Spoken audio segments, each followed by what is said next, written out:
Good morning and welcome to the new edition of Dr. Lamba's Awakening. Coronavirus is creating havoc, and not only in India but all over the world. But in India, the news are shattering. But then, normally, what happens is when we receive any news, the nearness of that news, the proximity of that news, makes us feel scared. And then what happens? We as human beings want to lay responsibility on somebody. The person may be responsible, may not be responsible. But we have to find a scapegoat. And what better scapegoat than the government? It's very easy to blame the government, and especially the head of the government, as if they are personally responsible. And we have seen in the case of India that the media, both local, national, international, social media, print media, digital media, social activists, the opponents, and most shockingly, even the intellectuals have started into a mudslinging. They've done the cacophony of condemning the Modi government handling of the COVID.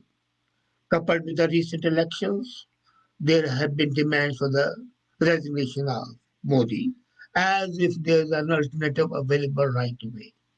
And then they have forgotten the old proverb: you don't change horses in the midstream. But what's happening is that the WhatsApp university and the Twitter noise is making people feel scared. And even the basic concept of law, that you are innocent before being guilty, has been forgotten. It is as if all these sectors combined have set up a kangaroo court to convict Modi. Well, if he's guilty, let him be punished. I have no grounds against that. Any person who is guilty should be punished. No, I live outside India, but I have family in India and I'm having a lot of friends in India. And writing as I've been and speaking as I'm now, I notice people are losing loved ones and are generally outraged. They're outraged. When you lose somebody near and dear one, it's natural, especially when the health infrastructure, even in the big cities, is near collapse. The desperate appeals on the social media for oxygen, ICU beds, medicines, are creating havoc. But is it only with India? And is India suffering more than the other countries are? Let's come to that. COVID 19 waves are enveloping every country in the world, at least every developing country, and there are severe strains on their healthcare systems. Nations ranging from Laos to Thailand and Southeast Asia, bordering India, such as Nepal and Bhutan, have been reporting significant surges in infection in the last few weeks. Naturally, when we are concerned with ourselves, we forget to see what's happening otherwhere. We become myopic, blind. And the increase is mainly because of the more contagious virus mutations and variants. Naturally, complacency and lack of resources to contain that is there. There's a comment that Prashant, that Brazil is suffering more than India. And it's by Prashant, who is here in Brazil. And he writes that. And that's right. I was coming to that, Brazil. Thank you. I appreciate your point. You see, what happened in Laos last week? The health minister sought medical equipment as the cases jumped 200-fold in a month, 200 times in a month. Has India suffered from that way? No. Nepal is seeking hospitals quickly filling up and running out of oxygen supplies. Thailand, 98% new cases of a more infectious strain of the pathogen. 98% more. And even island nations in the Pacific are facing deaths now. Has there been demand for the resignation of the head of the government there or anywhere else in the world? Except there was in USA when Trump was there because that was a political generated one. So that gives the suspicion that this demand for the hand of Modi is more political. And then the thing, before I proceed further, the recent elections, they have castigated Modi for organizing rallies as if others did not organize rallies. And then, amazingly, if the rallies were organized in Bengal, more COVID cases are there in Delhi, UP, Maharashtra, Punjab, and nowhere was there a rally.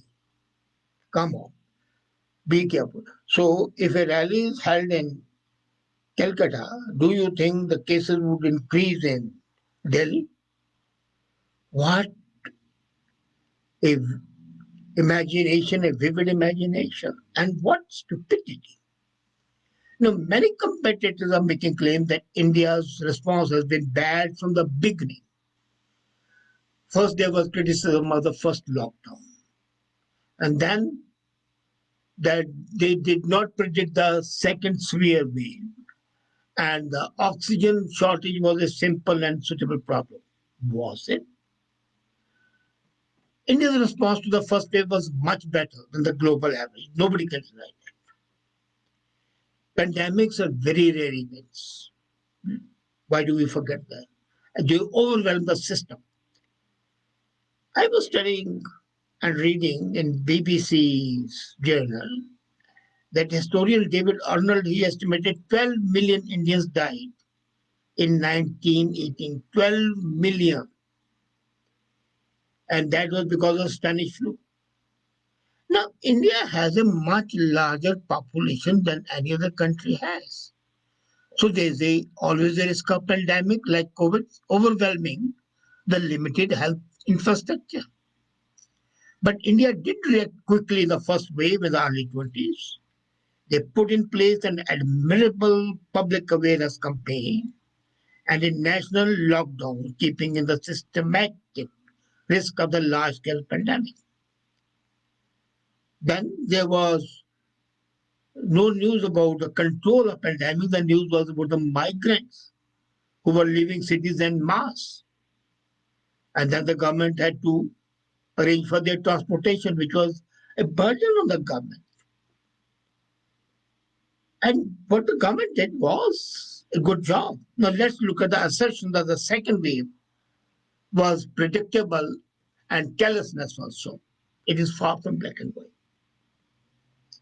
With India's economy better, the government had to do the balancing act.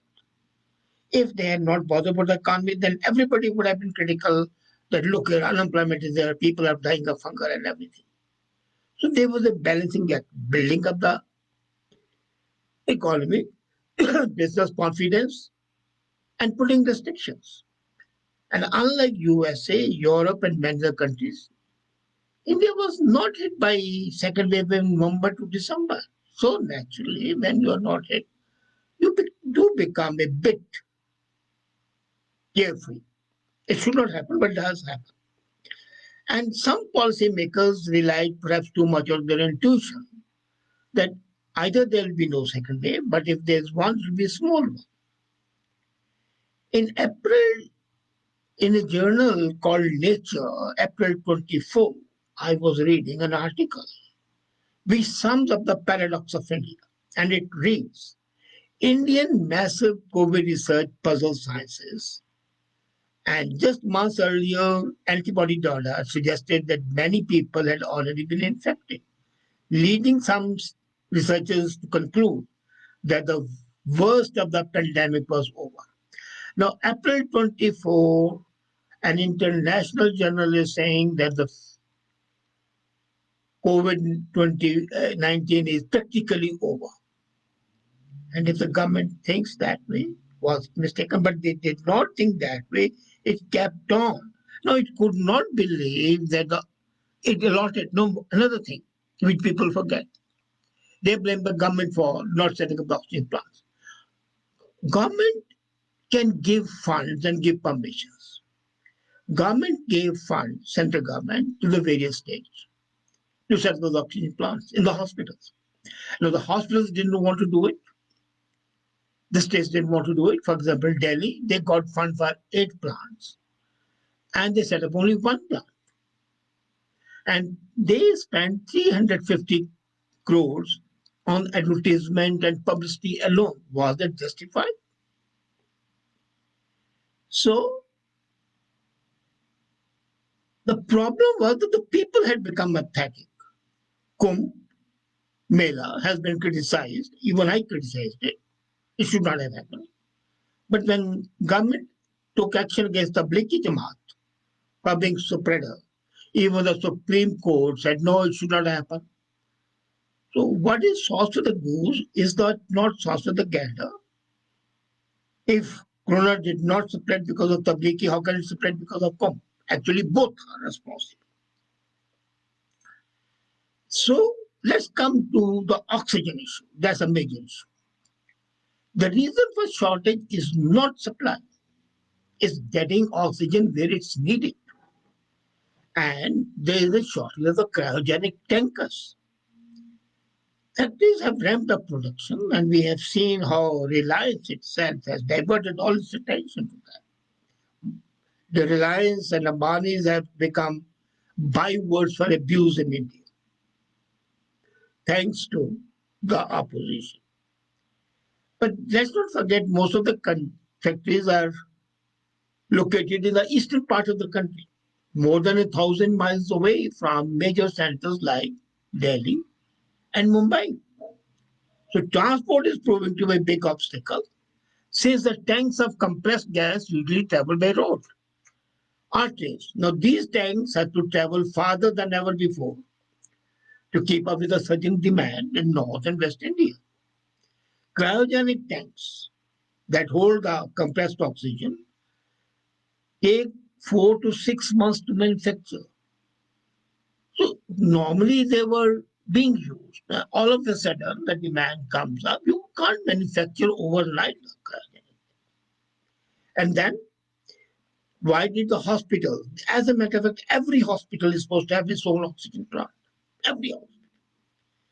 But none of the private hospitals, they charge hugely. They did not set up their oxygen plants. Why not? They are responsible for that. And there's no magic wand with the government that it will wave a wand and lo presto, the oxygen plant is there. And pandemics overwhelm any system. Now look at the things that could have been done better. I agree. The states had not contracted in advance or not offered a price that would incentivize vaccine makers. I remember reading that government had followed the same market-friendly, decentralized method. Now, if the government starts setting up its own, all the people, the economists who are criticizing it today will say, well, why the government is doing it? We have got to focus on the shortcomings and immediate challenges. Now, compared to that, Western Europe, we know, has a population of 320 million. Population of USA is 330 million. Total population of Europe as a continent is 746 million. Now, Europe population is 746.6 million. USA is 340 million. Total population 174 million. 1.7 billion. Indian population 1.36 billion. And the deaths, USA 576,000. In India, about 300,000. I have not taken Europe. If I take Europe as well, you'll be shocked. Population-wise, compared to total Europe and USA, our deaths are much less. So a narrative is being created, ignoring the facts, ignoring reality of overpopulation, reality, because of overpopulation, the social distancing is not possible the way it's possible in those places where population is less. So, but even then, pop, compared per million or per 100,000, the deaths in India are not even 40% of what they are in Europe and USA. They are not half, they are about one third, as much about 33%, 30%. So who is behind this propaganda? World Health Organization said that a global approach is required, and India was the one country which sent vaccine to 80 countries. That was solidarity. And as I said, after having said it, yes, you might criticize India that it was more charitable, it should have first looked after itself. But 12 months and a devastating scenes in India are compared there because of the various sectors beyond anybody's control. As a matter of fact, had the government been headed by Morarji Desai, he would have simply said, okay, take your own urine every morning and you'll have no COVID, and nothing would have happened. Charan Singh, same. No, yes, he might have been more sensible. He is. Indira Gandhi, quite possible. But they could have done more than what Modi is doing. Today, ready-made 1,000 oxygen plants came, ready to use. Could anybody else have done anything more? The hospitals have been overwhelmed by surge of COVID-19 cases. But that has been all over the world. Look at Canada. Look at USA. Look at Europe. And Iran's reported to have highest death toll so far. But nobody says remove Khomeini. The picture shows that across much of the South America, the picture is gloomy. As just now, Prashant Tripathi from Brazil wrote that Brazil is suffering much more than India is. And Brazil, there are 14.5 million confirmed cases and more than 400,000 deaths. So much less population than India, much bigger country than India. Brazil is one of the largest countries of the world. So with a much less population and larger area where social distancing is more easy, Brazil is suffering more. And yet there is no demand to throw the government. And then if you throw the government, who suffers? As I said, you do not change horses in the midstream. The number of global COVID cases have been on rise all over. And now the news is coming that in India they are decreasing. The point is simple. Western countries have been criticized for vaccine stockpiling. Do you know USA, Canada, UK have ordered more vaccines than they need? Why? Is that a global responsibility? And we don't criticize them for hoarding. The hoarding can be for profit, it can be for fame or whatever. But hoarding is hoarding.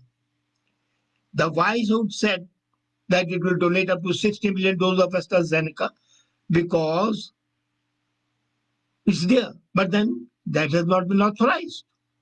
Why? So the whole thing is basically politically motivated, engineered. The way the protests were there against Trump, they are the protests against Modi. So this political chicanery, I'll call it, is something really horrible. And why?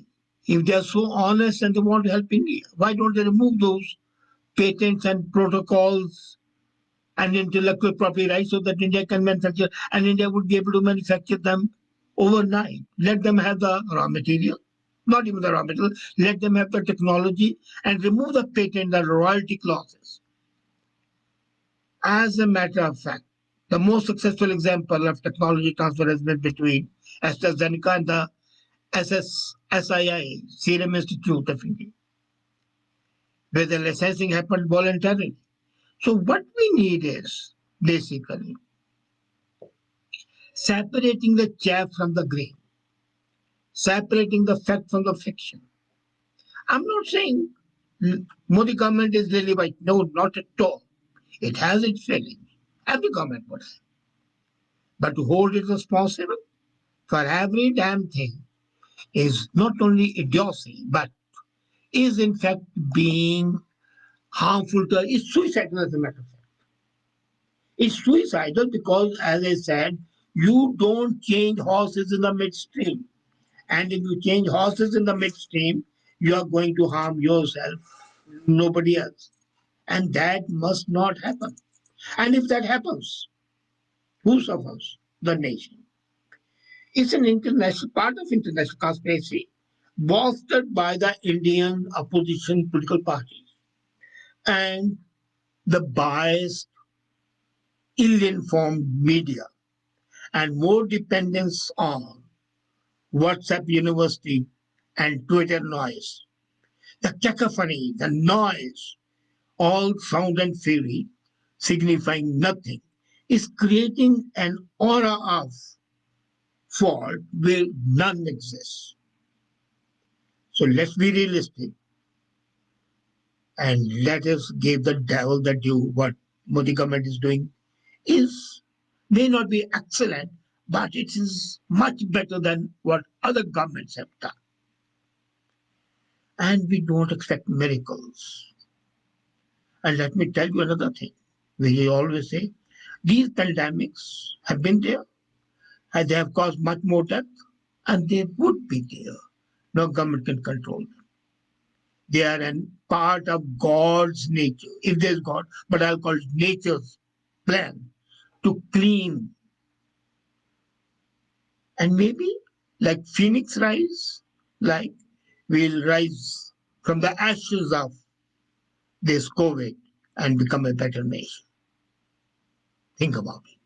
Thank you.